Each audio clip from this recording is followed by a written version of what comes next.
ओम। अर्जुन ने भगवान से कहा था कि मैं संन्यास और त्याग को अलग अलग जानना चाहता हूँ। इसलिए भगवान ने त्याग, ज्ञान, कर्म, कर्ता और धृति के अलग अलग भेद बताए।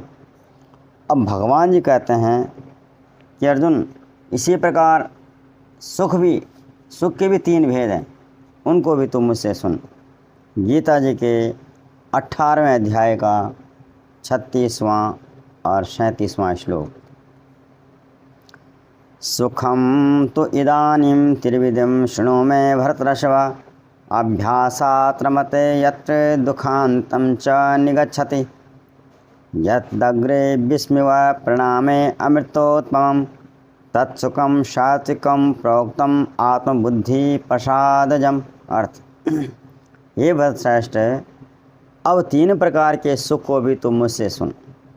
जिस सुख में साधक मनुष्य भजन, ध्यान और सेवा आदि के अभ्यास से रमण करता है और जिससे दुखों के अंत को प्राप्त हो जाता है, जो ऐसा सुख है वह आरंभ काल में यद्यपि विष के तुल्य प्रतीत होता है, परंतु परिणाम में अमृत के तुल्य है। इसलिए वह परमात्मा विषयक बुद्धि के प्रसाद से उत्पन्न होने वाला सुख सात्विक कहा गया है। इसमें पहले सात्विक सुख की बात करते हैं भगवान जी। तो भगवान जी कहते हैं कि अर्जुन, ये भरतवंशियों में श्रेष्ठ अर्जुन, तुम राजस और तामस सुखों में लुब्ध और मोहित होने वाले नहीं हो। इन राजस और तामस सुखों पर विजय पाना तुम्हारे लिए कोई बड़ी बात नहीं है, क्योंकि तुमने स्वर्ग में उर्वशी जैसी अप्सरा को भी ठुकरा दिया और तामस सुख पर भी तुमने विजय प्राप्त कर लिया, क्योंकि हर प्राणी के लिए आवश्यक जो नींद का तामस सुख है उसको भी तुमने जीत लिया। इसलिए तुम्हारा नाम गुड़ाकेश हुआ। तो भगवान जी कहते हैं कि अब जो 3 तरह के सुख हैं उनको भी तुम मुझसे सुन। सुख भी 3 तरह का होता है, सुख के भी 3 भेद हैं, सात्विक, राजस और तामस। सात्विक सुख के लिए तो अभ्यास करना पड़ता है, अभ्यास में लगना पड़ता है, क्योंकि सात्विक सुख का अनुभव न होने के कारण उसमें मनुष्य की स्वाभाविक रुचि नहीं होती, उसके लिए अभ्यास करना पड़ता है, जो शुरू में विष के समान प्रतीत होता है। जैसे छोटे बच्चे को स्कूल में पढ़ने के लिए ले जाते हैं तो स्कूल जाने के लिए रोता है, उसको स्कूल और पढ़ना अच्छा नहीं लगता, स्कूल जाना और पढ़ना अच्छा नहीं लगता। लेकिन जब रोज़ हम उसको ले जाते हैं, धीरे धीरे उसको पढ़ने में भी रुचि लगने जाती है और स्कूल जाने के लिए वह तैयार होने लग जाता है।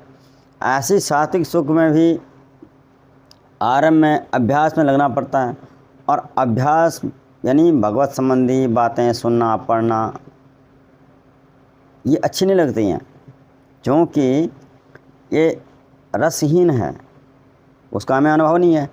जबकि राजस सुख का हमें अनुभव होने के कारण तत्काल विषयों के साथ इंद्रियों का सेवन होने पर स्वतः ही आकर्षण होता है।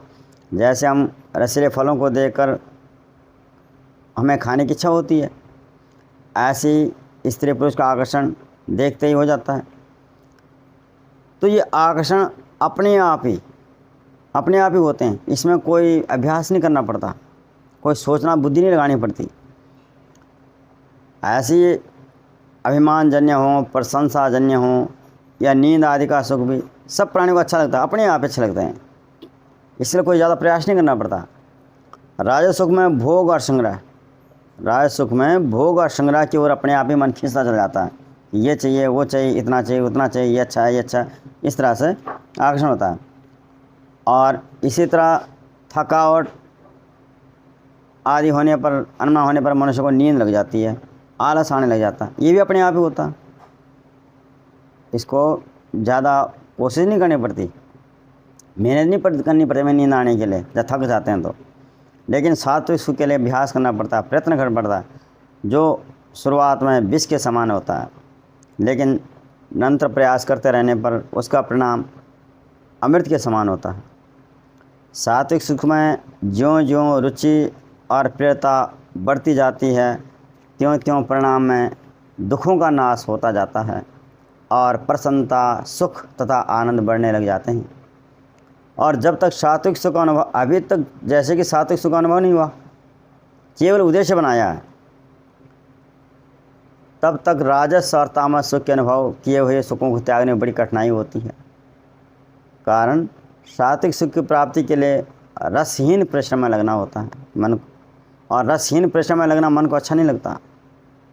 जबकि राजस और तामस सुख, इसका हमें अनुभव होता है, हर प्राणी को अनुभव होता है।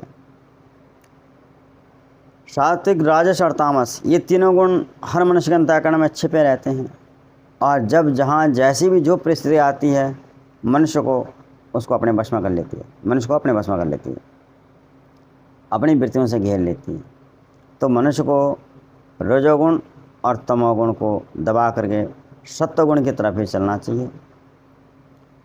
साधन अभ्यास करने पर सत्वगुण आता है।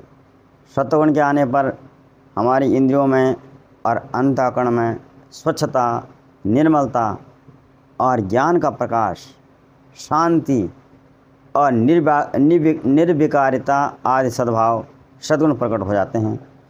इन सद्गुणों का प्रकट होना ही सात्विक सुख का परिणाम है, जो अमृत के समान है, अमृत के समान बताया गया है। सात्विक सुख जो है परमात्म विषयक अभ्यास में लगने से होता है, जबकि राजस और तामस सुख संसार के संयोग से होता है। राजस और तामस सुख संसार के पदार्थों के भोग संग्रह से ही होता है, लेकिन सात्विक सुख में संसार के संयोग से नहीं होता, वो अंतःकरण की स्वच्छता के कारण होता है। जो अभ्यास करने वाले को परमात्मा तक, यानी परमात्मा तक का अनुभव करा देता है, तो ये वह सात्विक सुख। धन्यवाद सुनने के लिए। कल हम राजस सुख के बारे में सुनेंगे।